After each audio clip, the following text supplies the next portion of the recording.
Well, she has that rags to riches story that many of us just dream about. Starting a business with just $1,000, turning it into a billion-dollar moneymaker. And of course, the TV series Shark Tank. This entrepreneur shares her know-how to help others.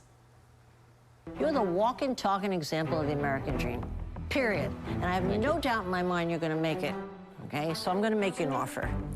I'm going to give you the $200,000, what you asked for, but I want 30%, with the contingency that we agree on how the money is spent. I don't love you that much. No. And that shark is joining us on this Wednesday morning. Please welcome entrepreneur, author, and podcast host, Miss Barbara Corcoran. Good morning, Barbara. Thank you, thank you. That sounded awfully mean on that piece you just shared. You offered her the money, though, so that was the good part. And you tell it like it is. Yeah, with a lot of strings attached. It's true. So, Barbara, sadly, during this time, we have seen so many businesses close, so many empty storefronts. In your opinion, is this actually a good time to start a new business? It's a perfect time, honestly, to start a business because something else has happened. The customer expectation of what they want from a business has totally changed. How they want to do business, the technology needs they expect to be met to make their shopping easier, to make the decision-making fast, to get the attention they need quickly without being left on a whole line somewhere, has dramatically changed. And generally, the person new in business meets those needs because they have a fresh attitude, a fresh eye toward business. And so if you're going to start a business, you're at least knowing that the customer has changed and they're open for a new way of doing things. Yeah, absolutely. And that's key to success, right? Just being open. You know, one of the biggest problems, though, facing business owners post-pandemic, or I guess in a way we're still in it, is staffing, especially in retail, restaurant, hospitality industries. Why is that such a problem?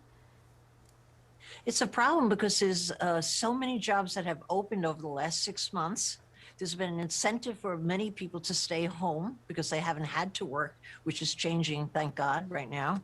But also, more importantly, there is not enough incentive for an employee to want to take your job over someone else's.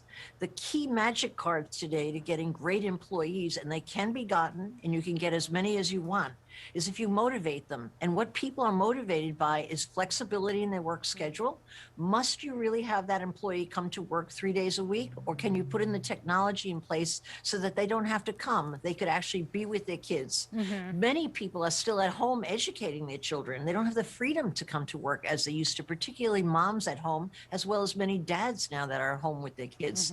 And on top of that, a lot of people aren't being creative in what they offer employees. The smart people out there are offering college educations on career nights. In the evening, they will pay for the courses you take. And that's a great incentive for people who want to get ahead, who are starting at an entry-level job.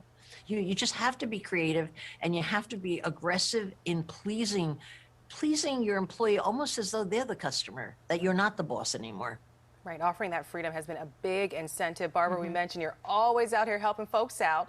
So you've been hosting a free webinar with the help of AT&T. It's called Business Unusual with Barbara Corcoran. Tell us about the one that's coming up today, actually.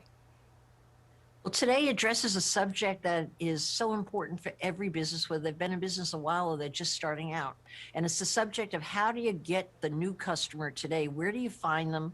What do you do to attract them in? What money should you spend? What technology should you have in place? Which all sounds sophisticated and lengthy, but we have great experts, and we're going to teach people how to do it, the essential steps to doing it, and how they could easily afford it.